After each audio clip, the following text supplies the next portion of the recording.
Hello everyone, जैसे कि हम लोगों नीट 2026 का पेपर लगातार डिस्कस करते जा रहे हैं और ढेर सारे रिस्पांस आ रहा है। बच्चे बहुत अच्छा रिस्पांस कर रहे हैं, देख भी रहे हैं और बता भी रहे हैं कि सर बहुत अच्छा समझ में आ रहा है। ठीक, इस प्रकार अगर आप समझाते रहें तो नीट में नंबर पाना बहुत आसान हो जाता है। और हम भी परचेज कहते हैं बेटा ज़्यादा से ज़्यादा आप रिविज़न करो, जितना ज़्यादा आप रिविज़न करोगे उतना ही आसानी से क्वेश्चन ये लग जाएगा। देखो अगला क्वेश्चन जैसे दिए हैं कि फाइंड इनकरेक्ट स्टेटमेंट। क्या करना, इनकरेक्ट स्टेटमेंट आपको बताना है। इनकरेक्ट तो यहाँ पर डिस्कस किया जाए वो C3 और C4 प्लांट के बारे में डिस्कस किया जा रहा है। ठीक है, अब जैसे दिया हुआ है the water spreading complex is associated with the photosystem second, ये तो लाइन सही है। जबकि क्वेश्चन यहाँ पर दिया था फोटोसिस्टम फर्स्ट, इसको हम फर्स्ट ही मान चलेंगे। तो एसोसिएटेड विद फोटोसिस्टम फर्स्ट, यानी ये लाइन आपकी गलत हो जाएगी। दूसरा, the C4 plant use the C3 pathway to CO2 fixation main biosynthesis pathway, ये सही है, आपका भी सही है। In C4 plant photo dispense does not occur, ये भी सही है। C3 प्लांट एग्जिबिट क्रेंट एनाटॉमी, क्या गया, जब आपको पता है क्रेंट एनाटॉमी किसमें होता है, C4 प्लांट में होता है। ठीक है, और ATP synthesis in chloroplast occur through the chemo osmosis, ये सही है। यानी कहने वाले इसमें दो गलत हैं, एक आपका ए सही है, ये गलत है, और एक आपका डी गलत है। ठीक है, तो ये देखिए जो ऑप्शन डी हो उसको देख लीजिए। ये देखिए चौथा ऑप्शन फिर दिया हुआ है कि ए और डी वन नहीं, ये दोनों क्या है, ये दोनों इनकरेक्ट है। ठीक है, चलिए आगे हम लोग चलते हैं। इसमें देखिए अरेंजमेंट करके दिया हुआ है। अरेंजमेंट वाला क्वेश्चन बहुत आसान था, बस सकते अगर आप क्लियर हो तो। जैसे दिया हुआ कि डाइशन ऑफ सेल वन, पहले हम समझते सोमेटिक हैबिटेशन होता है क्या। सोमेटिक हैबिटेशन मतलब दो सेल होते हैं, दो सेल को हम लोग क्या करते हैं, सबसे पहले सिलेक्ट करते हैं और फिर इसको सेल वाल को हम लोग डिजॉल्व कर लेते हैं, और डिजॉल्व करने के बाद जो प्रोटोप्लास्ट उसको हम लोग फ्यूज कर देते हैं, तो हमारा नया हाइब्रिड प्रोटोप्लास्ट बन जाता है। यानी लास्ट ऑप्शन आपका ई सही होगा। ठीक है, आइए देखते हैं क्रम से, बस मिला रहता है हमको। तो सबसे पहले हम लोग क्या करेंगे, सेल करेंगे। देखिए यहाँ से isolation of single cell from the two different variety of species. फिर इसके बाद हम क्या करेंगे, डाइजेशन ऑफ सेल वाल करेंगे। देख लीजिए पहला ऑप्शन देखिए डी और ई मिल के बाकी सब अपने आप सही रहेगा। फिर क्या करेंगे, फिर आप गया बी मतलब आइसोलेशन ऑफ नेकेड प्रोटोप्लास्ट, फिर आपका फ्यूजन ऑफ प्रोटोप्लास्ट, फिर थर्ड आपका लास्ट वाला है growing of hybrid protoplast to form a new plant. ठीक है, तो अगर आप इस प्रोसेस को अच्छे से जानते हो तो क्रम लगाने में आपको कोई दिक्कत नहीं होगी। ठीक है, चलिए आगे चल रहे हैं हम लोग नेक्स्ट क्वेश्चन। तो इसमें आपका पहला ऑप्शन सही था। ठीक है, तो इसका पहला ऑप्शन सही है, तो इसको लगा दीजिए DABCE। चलिए अगला क्वेश्चन नेक्स्ट आपका है 113। इस पर भी मैच करना वाला बहुत आसान होता है अगर आपको कुछ चीज़ें पता हो तो। जैसे आपको पता ही है कि कंजक्टिव टिश्यू क्या होते हैं। कंजक्टिव टिश्यू होते हैं जो जाइलम और फ्लोएम के बीच में होते हैं, तो आराम से ए का आप थर्ड लिख सकते हैं, ए का थर्ड। फिर कह रहा है कैस्पेरिन स्ट्रिप, जानते ही हो कि ये इंडोडर्मल सेल होते हैं विद सुवेरिन डिपोजिशन होते हैं, यानी आपका बी का फोर्थ हो गया। ठीक, थर्ड फोर्थ। फिर कह रहा है सब्सिडियरी सेल, जानते हो ये स्टोमेटम पाए जाते हैं, तो ये आपको होता है, देखो पहला पॉइंट दिया हुआ है specialised cell in vicinity of guard cell, यानी कैलकुलेट डी का 1 हो गया। देखो पहले ऑप्शन लगना सही होगा। फिर starch sheath endodermal cell rich in starch. ठीक है, तो यानी डी का सेकंड हो गया, पहला ऑप्शन देखो सही हो गया। ठीक है, तो ध्यान रखिएगा यहाँ पे सी का 1 था, डी का सेकंड। तो ये सब क्वेश्चन आसान बन सकते हैं, आपको कॉन्सेप्ट क्लियर होना चाहिए। नेक्स्ट देखो 14, ये थोड़ा सा अच्छा क्वेश्चन है, इसको समझ भी से लगाइएगा। कह रहा को which one of the following is not characteristic, पूछा not characteristic of the plant cell in phase of elongation, है ना। इसमें होता है ना phase of elongation, phase of meristematic, phase of maturation, है ना। तो ध्यान रखिएगा इसमें क्या क्या सही, ये भी है the new cell wall deposition, ये सही है। ये इलोंगेशन, दूसरा सेल इनलार्जमेंट, ये प्रोसेस में ही आता है, इनलार्ज मतलब इलोंगेशन। फिर आता है सेल वैक्यूलेशन, ये भी सही है। लार्ज कॉन्सिपिकुअस न्यूक्लियस, यही आपका ब्लाइंड सही नहीं, ये आपका जो होता है मेरिस्टेमेटिक एक्टिविटी होती है, वहाँ पर जो मेरिस्टेमेटिक सेल होते हैं उसमें आपके लार्ज न्यूक्लियस पाया जाता है। ठीक है, तो आसानी से आप इसको सही कर सकते हो। तो इसका मतलब आपका चौथा गलत है। ठीक, चौथा आंसर सही होगा।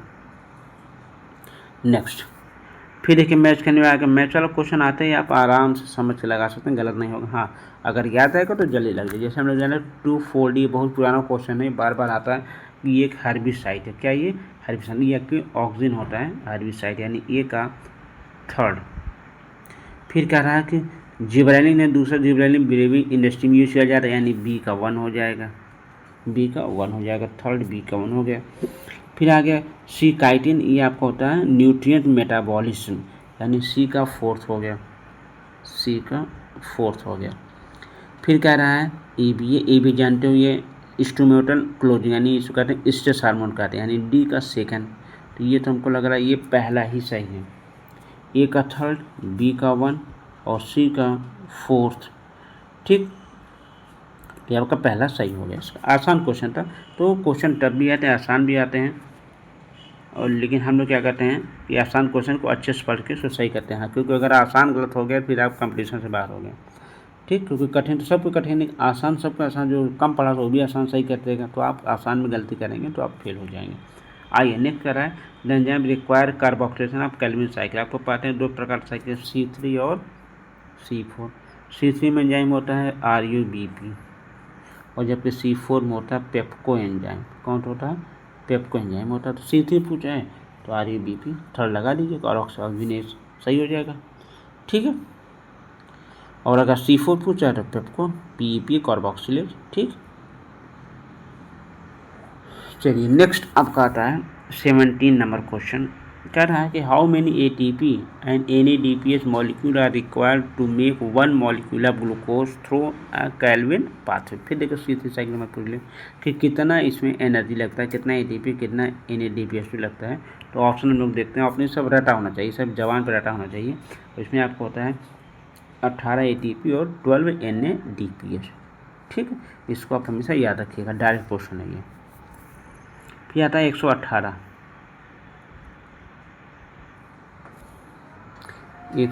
क्वेश्चन। यहाँ पर आपके फैमिली दिया और सोलनेसी के बारे में दिया हुआ है। कहना which one of the following is known as is the following flora formula of किसका? सोलनेसी का। ठीक है, इसमें जो टाइप करने वाला है वो सही टाइप नहीं किया हुआ है। एक जाइगोमॉर्फिक होता है, एक एक्टिनोमॉर्फिक होता है, एक्टिनोमॉर्फिक रखा हुआ है।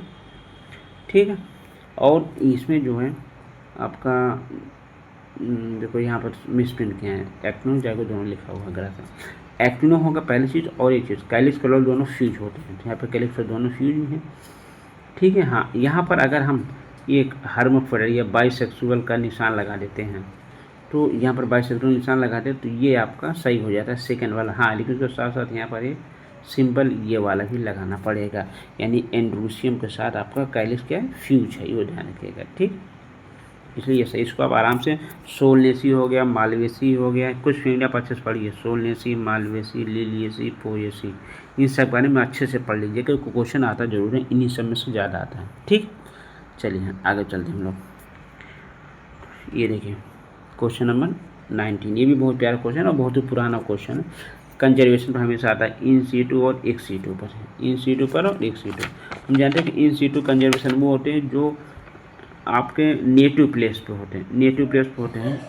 इसको ऐसा करना देखें तो कंजर्वेशन आपके 2 प्रकार, एक होता है इन सीटू और एक होता है एक सीटू। इन सीटू मतलब नेटिव प्लेस पर ही इसको कंजर्व किया जाए जहाँ पे हो, और एक सीटू मतलब उसको उठाकर किसी दूसरी जगह कंजर्व किया जाए। ठीक है, तो इन सीटू में जैसे आपका ढेर सारा आता है, जैसे आपका नेशनल, जितने भी नेशनल पार्क होते हैं वो सब आते हैं in situ, national park, biosphere reserve, sacred group, इसमें दिया सेक्रेड ग्रुप, ऐसा ही होगा।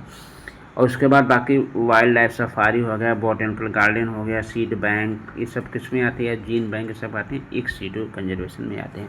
इसको आप अच्छे से पढ़ लीजिएगा, कौन से बनाएगा। इन सीटू मतलब उनके घर में ही उनकी सुरक्षा करनी है। तो सेक्रेड ग्रुप क्या होता है? ये एक, इसको बोलते हैं पवित्र उपवन बोलते हैं, यानी इसकी धार्मिक आस्था यानी इससे जुड़ी होती है, तो उसको पूरा ये लोग गाँव वाले मिलकर सुरक्षित करते हैं, उसको पूछते हैं, that is sacred group. Next है 120, ध्यान रखिएगा 120, ये पूछा है 120 जो है ये आपका कहा है कि विच one of the following statement is not true, इसमें भी पूछा है नॉट ट्रू।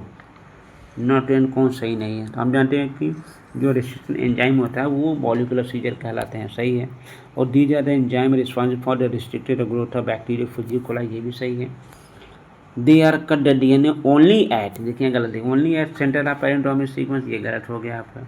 फिर they remove nucleotide only from the end of the DNA, ये भी गलत हो गया, ठीक है, क्योंकि दोनों जगह से करता है, ओनली नहीं लगना चाहिए यहाँ पे। दे रिकोगनाइज स्पेसिफिक पेरेंटोमिक सीक्वेंस, ये सही है कि स्पेसिफिक पेरेंटोमिक सीक्वेंस को रिकोगनाइज करता है।